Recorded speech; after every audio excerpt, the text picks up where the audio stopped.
فضائل صحابہ پارٹ 2 سیدنا عمر فاروق رضی اللہ عنہ کے فضائل۔ بسم اللہ الرحمن الرحیم۔ نبی کریم صلی اللہ علیہ وسلم 531 میں پیدا ہوئے تھے، عام الفیل ہاتھی والے واقعے کے سال میں۔ اسی واقعے کے 13 سال بعد عمر فاروق رضی اللہ عنہ پیدا ہوئے تھے، 587 میں۔ مکہ میں اس طرح آپ نبی صلی اللہ علیہ وسلم سے 12 سال 10 مہینے چھوٹے ہیں۔ اس آرٹیکل میں ہم سیدنا عمر فاروق رضی اللہ عنہ کی چند فضائلوں کا ذکر کریں گے، کیونکہ ان کی شخصیت کے بارے میں پوری تفصیلات پوری زندگی رکھنا ممکن ہی نہیں۔ تو آئیے احادیث کی روشنی میں ان کے بارے میں کچھ باتیں جان لیتے ہیں۔ مسلمانوں کو عزت ملی۔ آپ سخت مزاج انسان تھے، لوگ آپ سے بہت ڈرتے تھے۔ ایک مرتبہ آپ نے دیکھا کہ قریش ان سب کے ظلم کی وجہ سے اپنا ملک چھوڑ کر دوسرے ملک جا رہے ہیں۔ اس وقت آپ کا دل نرم پڑ گیا اور زمین نے آپ کو ملامت کی۔ اس واقعے کے کچھ دن بعد آپ نبی صلی اللہ علیہ وسلم کی دعا، یا اللہ، ابو جہل بن حشام اور عمر بن عفان میں سے جو تیرے نزدیک محبوب ہو، اس کے ذریعے تو اسلام کو غالب کر دے کی وجہ سے آپ اسلام کے نور سے سرفراز ہوئے اور اسلام قبول کرنے کے بعد مسلمانوں کو عزت ملی۔ حضرت عبداللہ بن مسعود رضی اللہ عنہ فرماتے ہیں کہ جب عمر رضی اللہ عنہ نے اسلام قبول کر لیا تو ہم اس وقت سے ہمیں ہمیشہ عزت حاصل رہی۔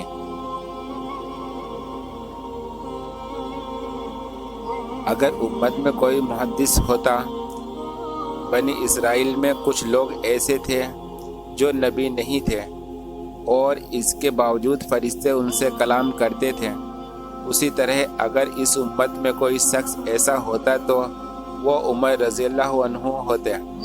ابو ہریرہ رضی اللہ عنہ سے روایت ہے کہ رسول اللہ صلی اللہ علیہ وسلم نے فرمایا، بے شک پچھلی امتوں میں سے محدث لوگ ہوا کرتے تھے، اور اگر اس امت میں ان میں سے کوئی محدث ہوتا تو عمر بن خطاب ہوتے۔ شیطان کا راستہ بدل دینا۔ سیدنا عمر فاروق رضی اللہ عنہ بے پناہ صلاحیتوں کے اور انتہائی روبدار تھے۔ اسلام کے قبل، ایمان لانے سے پہلے بھی اور اسلام کے بعد بھی لوگ آپ سے ڈرتے تھے، اور نبی صلی اللہ علیہ وسلم کہتے تھے کہ شیطان بھی ان سے انسانوں کی طرح خوف رکھتا تھا۔ جس طرح قریش کی عورتیں ان کی آواز سن کر اس جگہ سے دور ہٹ جاتی تھی، اسی طرح شیطان بھی اپنا راستہ بدل دیتا تھا۔ رسول اللہ صلی اللہ علیہ وسلم نے حضرت عمر رضی اللہ عنہ سے فرمایا کہ اس ذات کی قسم جس کے ہاتھ میں میری جان ہے، اے عمر ابن الخطاب، تو جس راستے پر چل رہا ہو تو شیطان اس راستے کو چھوڑ کر دوسرے راستے پر بھاگ جاتا ہے۔ رسول اللہ صلی اللہ علیہ وسلم نے فرمایا، اے عمر، بے شک شیطان تجھ سے ڈرتا ہے۔ انسانوں کے شیطان کے ساتھ جناتوں کے شیطان بھی آپ سے ڈرتے تھے۔ رسول اللہ صلی اللہ علیہ وسلم نے فرمایا، میں دیکھ رہا ہوں کہ جنات کے شیطان اور انسانوں کے شیطان عمر کو دیکھ کر بھاگ گئے۔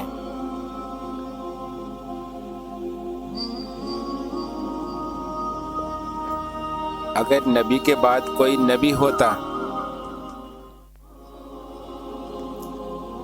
کسی صحابہ کو یہ شرف حاصل نہیں ہوا کہ ان کے کہنے پر قرآن کی آیتیں نازل ہو، پر عمر رضی اللہ عنہ کو یہ شرف حاصل ہوا۔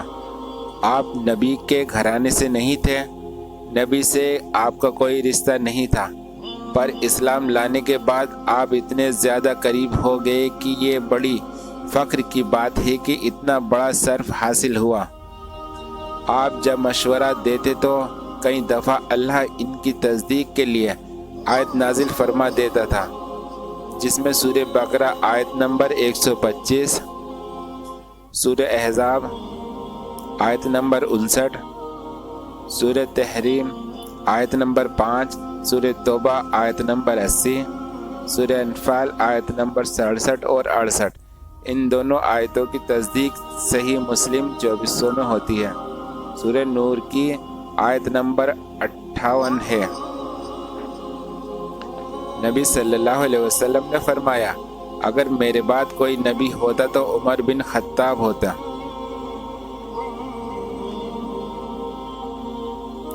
جنت میں محل۔ آپ اسلام کے لیے بہت زیادہ نرم دل انسان تھے، صحابہ کے لیے بھی اور کافروں کے لیے بھی اچھا رویہ اپناتے تھے۔ یہی وجہ بنی کہ صحابہ آپ سے بہت محبت کرتے تھے، اور دوسری طرف کفار آپ سے بہت ڈرتے تھے، آپ کی عزت کرتے تھے۔ اسلام لانے کے بعد آپ کے نیک عملوں کی وجہ سے اللہ کے رسول صلی اللہ علیہ وسلم نے آپ کو جنت کی اور جنت میں محل کی بشارت دی تھی۔